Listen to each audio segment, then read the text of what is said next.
Hi everyone, welcome to our airport security system presentation.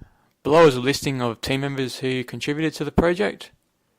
So to begin the project, we sat down as a team and conducted a group brainstorming session, which can be best summarised into a mind map we developed, which is divided up into user groups according to their functional area within the airport. Each team member was allocated an area to further investigate and develop. We also categorised users into priority, and this project is mainly concerned with high priority users. So here we've got our persona tables each team member developed, and then we moved on to phase 2, which we started to document user stories that cover the real world experiences of our users and provided us with knowledge of potential improvements to help users achieve their goals.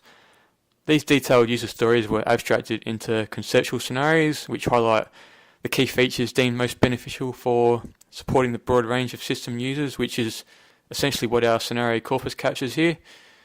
And then this led into phase 3, which we started to document functional and non-functional system requirements, started to introduce concrete scenarios which start to factor in specific user interface implementations and how the user interacts with these concrete components to achieve their goals. Phase 4, we started to look at the design of the user interfaces, and this started with a navigational map here to show how the flow of our system works. Some of the screen sketches show the overall layout of the UI. Each team member developed their specific pages that they would develop in the prototype. And this led into storyboards, which show how the user interacts with the system to perform an activity and any noteworthy features. So we'll have a look at the prototype now. So I'll fire up Eclipse and we can have a look. So the application runs with a nice splash screen here, shows the loading process to provide the user with feedback, and then this loads into our login page here. Got an accessibility feature for language support. User can pick their specific language. Dynamic clock here that updates and is visible throughout the application. Close is also visible everywhere. And we've got a login functionality here.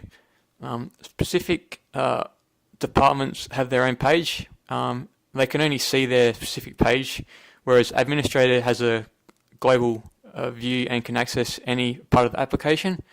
So we'll log into admin to demonstrate this prototype.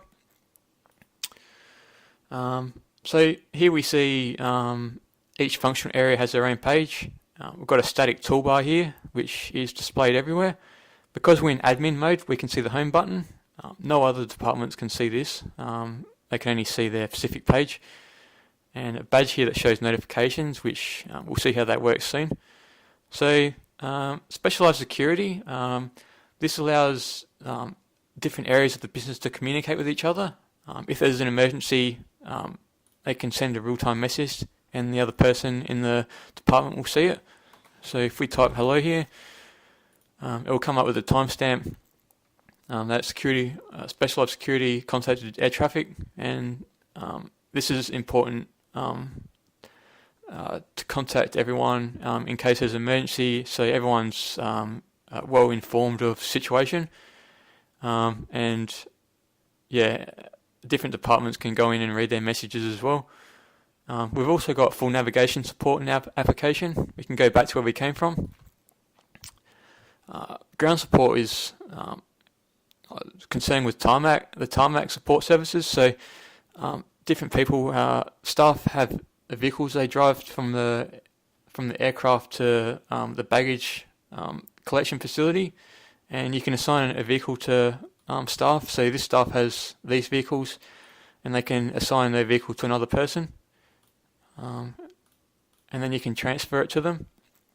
Comes up with a nice animation here, and it informs you that the transfer has been complete. You can also refuel the aircraft. Comes up with a status here with progress of what's happening, and then it will confirm that it's done. And then you can send a notification and keep an eye on the notification badge here. It will update to 14, and then it'll go into the notifications and it will tell you that there's a recent notification that's been refilled. And if you want to resolve it, you can go to here and it will delete it, and then the badge will go back to the one it was previously at, 13. Go back to where you came from.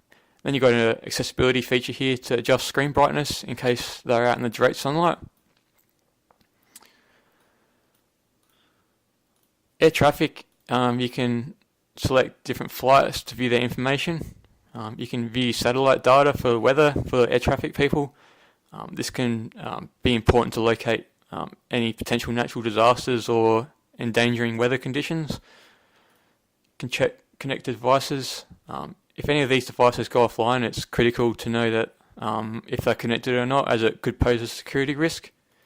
You can view radar footage for potential terrorism threats, for unidentified planes, things like that could endanger airport and the people inside it. You can view messages. You can send a message to someone as well. And this is a back-end feature to enable automatic data logging. Control rooms shows a dashboard for the control room staff that are mainly concerned with identifying bioterrorism threats and chemical sensors. They can also validate vehicle number plates for fuel trucks entering the airport facilities. And you can highlight the different threats here for easy identification. And you can validate a vehicle number plate here. Comes up with live connection feed here for the connection status. Change camera angles, rotate the camera, perform the verification here. You can either enter in a number plate or automatic, and it shows feedback of how long the verification process is going to take. And then it will come up with gate controls where you can open and close the gate, and then after a few seconds these will close, as you don't want these open too long. And then emergency services, you can contact fire, police and ambulance services. And then before you can access this feature, you must log in with your RFID card. And then it provides different features like cameras, log notes for the fire department, and you can send an alert from here too. This gives a nice global perspective for what's happening in the airport for these various emergency service departments. And then this emergency button's visible anywhere. In case you're in trouble, you can quickly access and contact emergency to come and assist you.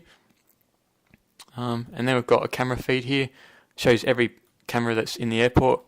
You can rotate these. Green denotes that it's on, and red's offline. And yeah, that you can log out, go back home. Log out takes you back to the logout menu. And then lastly, you can close the application. But that wraps up our presentation. Thanks for listening.